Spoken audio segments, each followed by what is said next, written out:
Allora, stiamo parlando con Adiconsum Padova Vigo, ma nella fattispecie con i legali di Adiconsum, l'avvocato Carlo Battistella. Stavamo dicendo criptovalute. Criptovalute sono forme anche di investimento molto attrattive, perché hanno portato anche, soprattutto all'inizio, dei grandi vantaggi, però rischiose. Sì, sono rischiose, ovviamente, come dicevo prima, dipende un po' anche dalla capacità dell'investitore. Naturalmente il problema è che si fanno una pubblicità molto allettante, con possibilità di grossi guadagni in brevissimo tempo, però come spesso accade, insomma, con queste tipologie di piattaforme, la maggior parte degli utenti che le utilizza si trova poi in perdita. Questo è possibile vederlo quasi su tutte le piattaforme, diciamo, legali ed autorizzate. Quando si apre la piattaforma appare un piccolo disclaimer dove viene scritto appunto qual è la percentuale di utenze che usando la piattaforma sono in perdita. Basterebbe leggere questo avviso per capire che è un argomento molto delicato, però come ti dicevo prima, l'argomento più ostico, quello che è di più difficile risoluzione, non è tanto l'investimento sbagliato, cioè regolare ma sbagliato, quanto più la truffa vera e propria, dove l'utente viene captato e convinto a acquistare criptovalute, ma in realtà lui sta acquistando criptovalute, ma nello stesso tempo le sta trasferendo a ignoti tramite, diciamo, canali appunto di scambio di criptovalute, dove a differenza della normale transazione bancaria o comunque transazione online è impossibile andare a ritroso nella transazione, quindi è impossibile recuperare quello che è stato tolto. Pensa di fare un trasferimento in un proprio conto magari, giusto? Sì, e invece questo finisce da chissà quale viene fatto credere che venga aperto un conto a suo nome dove si compra da valuta fiat, quindi da euro, dollari, si comprano delle criptovalute su un exchange, quindi su questi siti dove effettivamente si possono fare questi scambi, e poi quell'importo comprato viene trasferito su un wallet, quindi su un portafoglio digitale che ha identificato da un numero, che teoricamente loro ti fanno vedere che su un sito civetta caricano quell'importo, non so, per 10, 15, 20, 50 mila euro, te lo caricano e tu puoi anche iniziare ad operare, però ovviamente è tutto finto, perché in realtà la transazione che è avvenuta a favore di qualcun altro su il portafoglio di qualcun altro. Il problema è che non c'è solo questa, poi loro ti fanno vedere che magari le tue operazioni che tu fai su questo sito civetta finto vanno bene, ti dicono ma metti altri 10.000 o metti ancora, cioè ti spingono, e c'è gente che ha perso anche centinaia di migliaia di euro in questo modo. E dico perso proprio perché in questo caso qua non c'è modo di recuperarli, perché non è un intermediario finanziario che ti dà un suggerimento sbagliato, non adeguato alla tua competenza, e quindi tu puoi rivalerti in qualche modo per la sua responsabilità. Qui parliamo di gente che truffa, che molto spesso risiede all'estero, comunque non ha neanche un nome, perché come dicevo prima queste cose sono solo dei numeri, e lì c'è poco da fare se non stare attenti a priori. Quindi voi non riuscite, non è possibile intervenire. In quei casi lì non si può fare niente, però ecco, se non consigliare, attenzione, non l'utilità dell'associazione consumatori in questi casi qua è evitare anche di intraprendere azioni legali infruttuose, perché a volte capita che magari, spinti anche dalla voglia di aiutare la persona, si provi a cercare di fare causa nei confronti di un prestanome o queste cose qui, però abbiamo visto con la nostra esperienza che quei soldi lì, quando sono persi e non c'è proprio niente da fare. Allora, dopo ritorniamo su sempre quel discorso, poi ci sono altri reati finanziari, truffe informatiche, poi c'è il phishing, insomma bisogna sempre stare molto attenti. Energia, alterniamo le tematiche. Anche energia è un tema piuttosto dolente, soprattutto in questo periodo, sia per i prezzi ma anche per le attivazioni non richieste, perché purtroppo quello che succede nel settore finanziario lo registriamo anche nel settore energetico, soprattutto il fatto che vengono attivati dei contratti senza che il consumatore sia pienamente consapevole del cambio del fornitore, tramite il porta a porta, con il telefono. Purtroppo ci sono sempre più frequenti fenomeni di mancata trasferimento di tutte quelle informazioni che sono necessarie per consapevolizzare il consumatore, che si ritrova di punto in bianco con un altro fornitore dell'energia. e quindi il consumatore anche qui deve stare molto attento a quello che comunica, alle persone che riceve in casa, e non deve cedere facilmente la bolletta, perché all'interno della bolletta ci sono tutte le informazioni che sono sufficienti per cambiare il gestore, oltre che i dati anagrafici, naturalmente anche i dati che identificano l'utenza, e capite bene che per ad esempio una persona anziana cambiare il fornitore dell'energia può essere anche un disagio notevole. Tra l'altro nel momento precontrattuale dell'offerta del nuovo gestore è sempre obbligo da parte del subentrante di presentare la cosiddetta scheda di confrontabilità, che è un documento che deve dire quant'è il risparmio atteso da quella tipologia contrattuale, commerciale, rispetto al mercato tutelato, cosa che purtroppo abbiamo registrato in gran pochi fanno. Quindi massima attenzione al telefono e presso le proprie abitazioni quando suonano o chiamano appunto telefonicamente questi fornitori dell'energia, perché talvolta si finisce veramente dalla padella alla brace. E però ricordiamoci che in questi casi è sempre possibile esercitare il diritto di recesso, cioè inviando una comunicazione scritta nel momento in cui io vengo a conoscenza di aver cambiato fornitore, quindi di aver conferma del cambio della società energetica, e con l'invio di questa comunicazione entro 14 giorni da quel momento posso tornare al vecchio fornitore con le vecchie condizioni. Oggi però purtroppo il mercato dell'energia è un mercato con dei prezzi molto fluttuanti e che mettono in difficoltà i consumatori, che non sanno quale fornitore scegliere, perché ci sono contratti nel mercato libero con indicizzazioni più vantaggiose in questo periodo storico, ma magari non è detto che lo siano di qui a poco, e quindi il nostro ruolo anche di associazione è quello di consigliare preventivamente i cittadini su quali passi compiere o quali elementi verificare che siano presenti nel contratto per evitare di finire a doversi vedere capitare delle bollette di parecchie migliaia di euro, come tra l'altro ci è stato segnalato anche questa mattina. Anche questa mattina un caso recentissimo. Quello dell'energia purtroppo è un tema quotidiano che noi affrontiamo o telefonicamente nei nostri sportelli ogni giorno, perché vuoi problemi relativi al cambio del fornitore, vuoi problemi di morosità, perché questo purtroppo è il grande danno che incombe in questo periodo a danno dei consumatori, vuoi problemi di lettura delle bollette oppure di attivazioni non richieste. Quindi noi da questo punto di vista siamo sempre molto esposti, tanto più che il nostro sportello di Padova in questo periodo ha raccolto più di 500 segnalazioni nell'ambito energetico e ha affrontato parecchi reclami per aiutare le persone a superare questi momenti di difficoltà. Tra l'altro volevo anche aggiungere che in questa fase storica a livello nazionale le associazioni di consumatori appartenenti al Consiglio Nazionale Consumatori Utenti hanno sottoscritto un protocollo d'intesa con una delle maggiori società di fornitura dell'energia proprio sulla rateizzazione delle bollette che sono state recapitate da gennaio in poi, perché purtroppo ARERA, che è l'autorità di regolazione, su questo tema non ha detto nulla e non sta dicendo nulla, e quindi anche noi diciamo che siamo un po' da sprone per trovare attraverso degli accordi paritetici con le società delle soluzioni che diano un po' di sollievo, non eliminano il problema, perché la rateizzazione vuol dire solo posticipare il problema. Infatti va ricordato, però almeno però nell'immediato almeno un po' una boccata di ossigeno tentiamo di farla respirare ai nostri amici consumatori. Infatti assolutamente importante. Infatti lei ha sottolineato bene, avete tantissime pratiche, più di 500-600 pratiche affrontate e 60 contestazioni di contratti non richiesti. veramente era sono proprio quel tanti, tema che dicevo prima, purtroppo quando il consumatore non è consapevole di cambiare fornitore e si ritrova di punto in bianco con un'altra società energetica. Magari per noi che siamo un attimo più avvezzi anche con lo strumento informatico facciamo presto a ristipulare il contratto con il nostro fornitore originario, però le persone meno abili da questo punto di vista, penso le persone anziane, devono accusare il colpo o chiamano le nostre associazioni per avere una mano, oppure con difficoltà riescono a tornare al vecchio fornitore.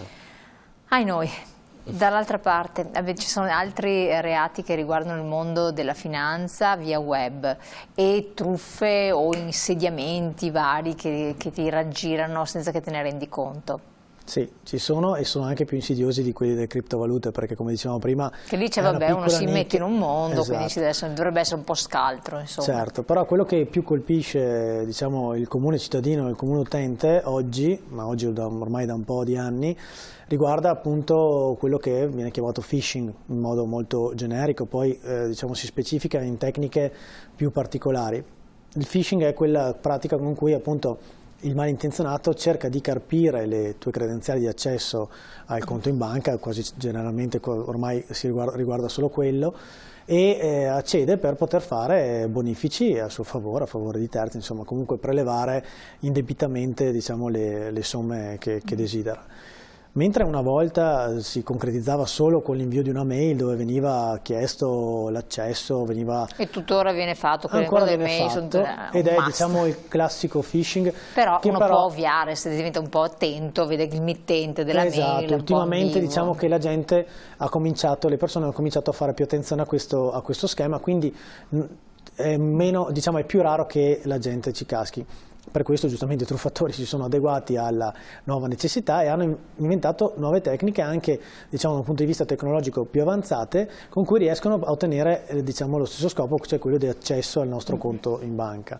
In particolare sono due le modalità con cui oggigiorno si concretizza questo tipo di truffa e che sta facendo negli ultimi periodi, negli ultimi diciamo 6-7 mesi, veramente non dico che ogni giorno veniamo contattati per un caso di questo tipo, ma ribadisco, arrivano da noi solo forse il 10% delle persone che cascano in questa truffa, e succede così sul proprio telefono di solito, non più sulla mail.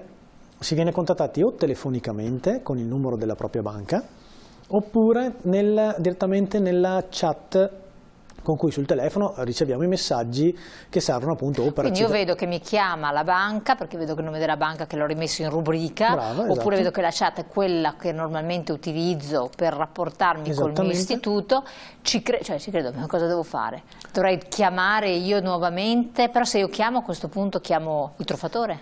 No, allora se tu chiami ad esempio di solito usano i numeri dei call center appunto che hanno o sono salvati nella nostra rubrica oppure hanno un numero, diciamo, che viene riconosciuto in automatico dal telefono. Se tu richiami il numero verde, quindi ti risponde, diciamo, il numero verde, a meno che non ci sia anche lì un passaggio tecnologico ulteriore in cui la richiamata avviene su un altro numero, però è più difficile. Di solito avviene tutto nella prima telefonata oppure nello scambio di messaggi, appunto. Quindi lì ti dicono ti danno un'informazione, non so, è coronata la tua carta. Abbiamo visto che è stato fatto un bonifico, ad esempio, di 2.500 euro a favore e dicono un nome, dove ovviamente la persona dice no, io non l'ho fatto, bene, allora per cancellarlo segua le nostre istruzioni, e lì inizia la truffa vera e propria, quindi accedono insieme al conto in banca. In più, siccome ormai quasi tutti, anzi tutti gli istituti bancari sono tenuti all'autenticazione a 2 fattori, quindi con l'invio di una one time password o sul telefono tramite SMS o tramite mail, comunque, o tramite token, comunque serve un ulteriore passaggio per autorizzare la disposizione di bonifico o il giro, quello che accade. E passo passo ti guidano nell'auto farti del male. Esatto, e tutto inviando anche i messaggi di conferma nella stessa chat dove ti arriva appunto la one time password ufficiale inviata dalla banca, ti arriva anche il loro messaggio che dice benissimo, il bonifico è stato stornato. È come se io faccio uno screenshot di questo, no? Sì, e poi vado a fare denuncia ai carabinieri. Non è possibile fare niente, risalire oppure bloccare. Allora, la denuncia ai carabinieri serve per comunque avviare poi la contestazione. Da un punto di vista pratico è molto difficile, perché lì si torna al discorso di internazionalità del reo, quindi risalire. Verosimilmente sono conti in Lituania, in Estonia o comunque in zone non in Italia, per farlo molto semplice. Quindi è difficile andare a individuare il beneficiario di questi bonifici e di questi insomma, prelevamenti. Non solo, è anche complicato poi ottenere un risarcimento dalla banca in via immediata. Il motivo che ti dicevo prima è che il 10% delle persone coinvolte in questo tipo di truffa si rivolge a un legale, a un'associazione consumatori, perché gli altri vanno dalla banca e dicono io questo movimento non l'ho fatto, lo disconosco, c'è tutta una procedura prevista dalla banca per fare il modulino dove dici io questo non l'ho fatto, allego la denuncia, tutto il resto, però purtroppo nella totalità dei casi la banca... Quindi, allora, punto primo, queste sono norme prudenziali, attenzione, a questo punto non so, andare in banca fisicamente, cioè usare i metodi di una volta sono i più sicuri perché... Allora, le banche, perché poi diciamo che la nostra controparte reale è la banca, perché c'è una falla nella sicurezza del sistema bancario che permette questo tipo di attività. Ovviamente le banche sostengono il contrario, dicono è colpa del cliente. Quindi lì intervenite voi a questo punto. E lì punto. interveniamo noi, sì, anche sulla base di diverse pronunce, appunto anche dell'arbitro bancario finanziario che si è sempre, diciamo, ha sempre visto la responsabilità della banca in questa faccenda, anche per una questione di normativa abbastanza stringente. C'è un decreto legislativo che dice che la banca, a meno che non provi la colpa grave del cliente, è responsabile per i prelevamenti, diciamo, fraudolenti o non riconosciuti. Quindi c'è una possibilità giuridica per ottenere il rimborso di quello che è stato prelevato, però generalmente la banca ti dice di no e quindi, come ti facevo presente prima, le persone vedendo che la banca dice di no a volte rinunciano, dicono vabbè, alla banca mi hanno detto che sono stato un pivello a farmi fregare e quindi non faccio niente, però in realtà c'è materia di cui discutere. Quindi non arrendersi, ma cercare di trovare delle possibili soluzioni, in questo caso ci possono essere, soprattutto perché c'è un interlocutore che esiste, perché l'istituto bancario di fatto esiste, non è come nel caso delle criptovalute che non sappiamo con chi interagiamo, questo è l'altro problema. Esiste e ha delle responsabilità ben precise, identificate, non perché lo dico io, ma perché lo dice una normativa di settore. Grazie Avvocato, siamo un po' in chiusura, però volevo l'estensione anticipata dei finanziamenti, è un'altra questione molto importante. Come funziona? C'è una normativa che è intervenuta? Che cosa sapere? Diciamo che la novità che è intervenuta qualche tempo fa, qualche mese fa, è questa pronuncia della Corte Costituzionale che ha stabilito, che era un principio che già noi sostenevamo in precedenza, però adesso c'è proprio il suggello della massima Corte deliberante italiana, che in caso di estinzione anticipata dei contratti di finanziamento è diritto del soggetto ottenere in restituzione anche tutti quei costi che sono stati imputati all'inizio del finanziamento per la sua fornitura. Mi spiego meglio, ad esempio le provvigioni, oppure se era assistito dall'assicurazione, il rateo pagato ma non goduto della copertura assicurativa e tutte le altre spese inerenti. Questo vuol dire che in tale ipotesi io non solo ho il diritto di non pagare più le rate che rimanevano, ma ho anche il diritto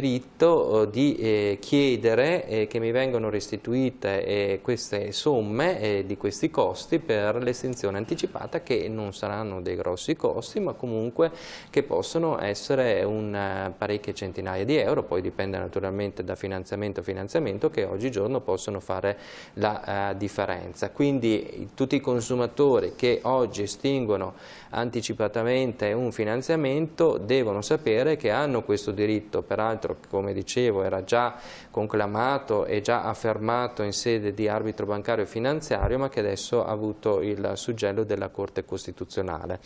E tra l'altro sappiamo che i contratti di finanziamento è una formula molto ricercata in questo periodo, dobbiamo stare però anche attenti, perché non dobbiamo fare il passo più lungo della gamba e sovraindebitarci. In un momento di difficoltà è necessario mettere sotto controllo le spese e fare azzardo azzardi come quello del ricorso alle compagnie alle società di finanziamento solo quando è indispensabile. Lei parla di finanziamenti, nei finanziamenti rientrano anche i mutui per l'acquisto di immobili oppure una cosa diversa?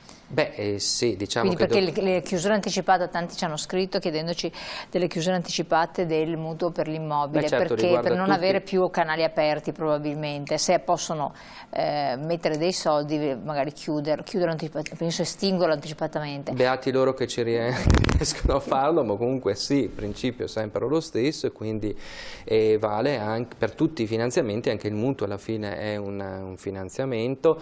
Tra l'altro teniamo presente che tante volte anche il mutuo viene venduto con delle coperture assicurative. Quindi guardare, leggere bene un po' le condizioni con cui si è contratto questo mutuo, forse. Assolutamente sì. Se non si riesce si va all'associazione consumatori. Bravissima, mi ha anticipato, perché appunto noi possiamo vedere, vagliare quali sono le condizioni. Comunque generalmente la risposta è sì, noi possiamo chiedere la restituzione anche di questi importi, che sono anche importi in quel caso, trattandosi di mutui insomma abbastanza impegnativi. Normalmente insomma si va dai 50.000 euro in su, dico io, per l'acquisto di un immobile. Si ha il diritto della restituzione di queste somme che in un periodo insomma di poche disponibilità, diciamo così, possono fare la differenza. Però attenzione anche qui, tenere sempre sotto occhio vigile le spese che facciamo. È importantissimo in questa fase evitare il sovraindebitamento. È vero che ci sono tutta una serie di strumenti, penso anche ai fondi antiusura, che ci possono aiutare.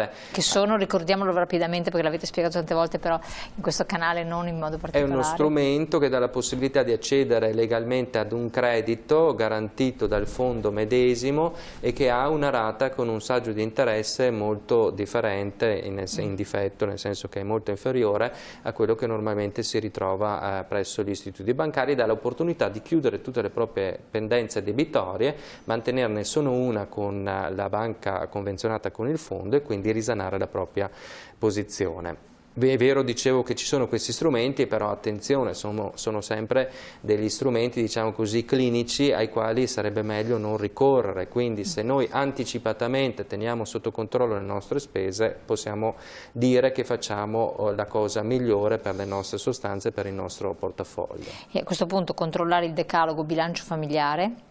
Il decalogo bilancio familiare che ti aiuta a redigere uno schema della tua esistenza, dare e avere economica, esatto. Uscite entrate, perché già quello è il problema, e poi il decalogo energia che ci consente di risparmiare qualcosa. Sì, che sono i due strumenti che abbiamo messo a disposizione all'interno del progetto proprio a livello informativo per il consumatore, per capire come orientarsi in queste materie che non sono, è vero, purtroppo così semplici. No, infatti per quello dico, rivolgersi è meglio, perché tante volte leggere le clausole, interpretarle correttamente, solo chi ha esperienza, perché voi siete iper specializzati, o competenza perché svolge una professione di carattere legale, riesce a districarsi, a capire dall'interpretazione corretta. Le persone molte volte si fanno prendere anche dall'ansia, quindi c'è il fattore di emotività che gioca brutti scherzi.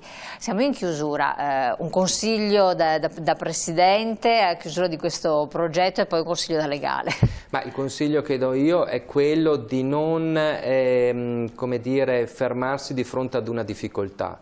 Oggigiorno gli strumenti a tutela del consumatore esistono e quindi rivolgendosi alle associazioni si riescono a risolvere parecchi degli intoppi, dei problemi, delle avversità che oggigiorno purtroppo il cittadino incorre. Il nostro sportello qui è in Passeggiata del Carmine numero 3 e ci si può rivolgere anche tramite email scrivendo a padova.rovigo@consum.it. Sfruttiamolo perché ci può dare una mano, anche un consiglio per le vicende che riguardano il consumatore. Grazie Presidente. Avvocato, un consiglio per riuscire ad avere miglior gestione poi delle pratiche che si trova a dover dipanare. Il mio consiglio è quello che davo prima: non vergognarsi. A volte capita di commettere degli errori, spesso ci sono delle soluzioni possibili anche quando la nostra controparte, che sia la banca, che sia la finanziaria, che sia qualsiasi controparte, ci dice che invece non c'è soluzione.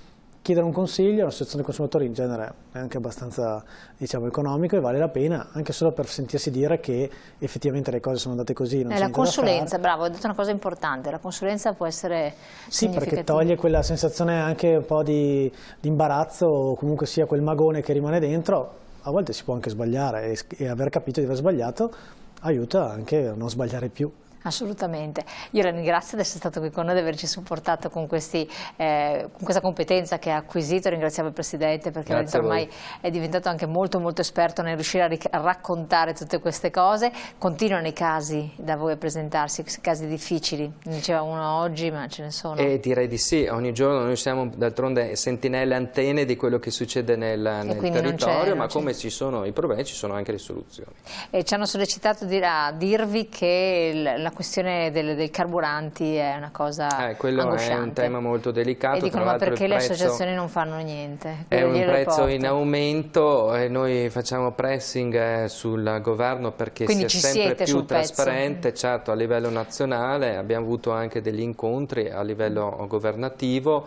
Chiaramente dobbiamo fare in modo che il prezzo alla pompa sia più trasparente possibile. Ma l'idea della trasparenza, se anche lo mettono limpido, però ci sono queste accise che... Lo sapevo che mi faceva questa domanda. Le accise sono metà del costo dei carburanti e ci vorrebbe una rivisitazione totale della fiscalità di questi carburanti. Non è facile, ma noi lottiamo per ottenerla. Grazie Presidente. Grazie a voi. Allora, cari telespettatori, questo capitolo lo abbiamo chiuso naturalmente per tutte le problematiche, perché ce ne sono veramente tante, l'abbiamo capito. Rivolgetevi all'Associazione di Consumatori e di Consum Veneto, ma poi con le declinazioni territoriali, qui abbiamo parlato in modo particolare di Padova e Rovigo, è sempre presente e può darvi veramente una mano con gli esperti, i consulenti che sono altamente qualificati. Detto questo, io vi lascio la pubblicità, poi ritorniamo insieme, facciamo altri approfondimenti e ringraziamo naturalmente, salutiamo i nostri ospiti. Grazie.